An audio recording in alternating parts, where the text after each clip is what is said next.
Assalamualaikum warahmatullahi wabarakatuh. Perkenalkan, nama saya Vina Febriani dengan NIM F2 021011063 dari kelas F2 Farmasi.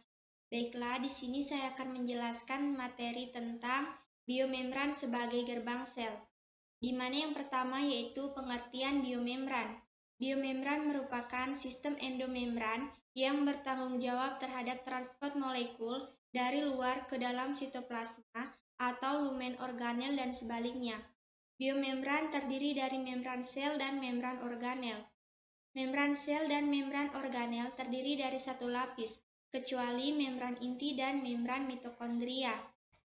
Karakteristik biomembran terdiri dari yang pertama yaitu tidak dapat dilewati oleh makromolekul agar sitoplasma yang sebagian besar mengandung protein tetap berada pada membran. Yang kedua, mampu menjaga keseimbangan elektrolit.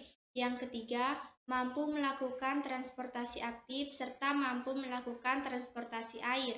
Yang keempat, dapat dilewati oleh zat-zat yang larut dalam lipid.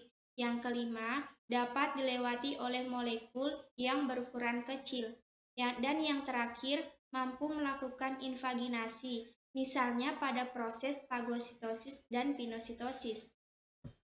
Kemudian, fungsi membran sel yang pertama yaitu melindungi bagian sel dan memberi bentuk sel. Yang kedua, media komunikasi antar lingkungan sel. Yang ketiga, melakukan seleksi pada zat yang keluar masuk sel. Yang keempat, tempat berlangsungnya reaksi kimia. Yang kelima, reseptor dari rangsangan luar. Yang keenam, memperkokoh sel. Yang ketujuh, menjaga komponen sel yang terisolasi dari luar. Dan yang terakhir yaitu sebagai transport molekul. Kemudian struktur membran sel. Di dalam struktur membran sel dikategorikan menjadi 3 teori, yaitu yang pertama, leaflet teori atau teori lembaran, menyatakan bahwa membran sel tersusun dari lapisan-lapisan. Yang kedua, globular teori atau teori bola-bola, menyatakan bahwa membran sel tersusun sebagai bola-bola yang berderet membentuk lembaran.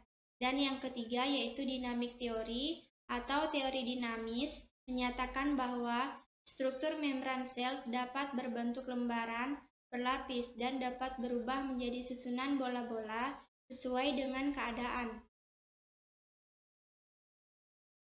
Dan yang terakhir yaitu gangguan sistem transport pada biomembran. Epilepsi adalah kelainan pada otak yang ditandai dengan adanya bangkitan elektif yang berulang. Salah satu faktor yang menyebabkan terjadinya serangan adalah gangguan kanal ion pada membran sel, karena semua aktivitas listrik pada sel saraf berasal dari perubahan potensial membran. Epilepsi juga dapat terjadi karena adanya mutasi genetik pada gen yang mengkode protein kanal ion. Baiklah, itulah tadi penjelasan dari saya tentang biomembran sebagai gerbang sel. Sekian dan terima kasih. Wassalamualaikum warahmatullahi wabarakatuh.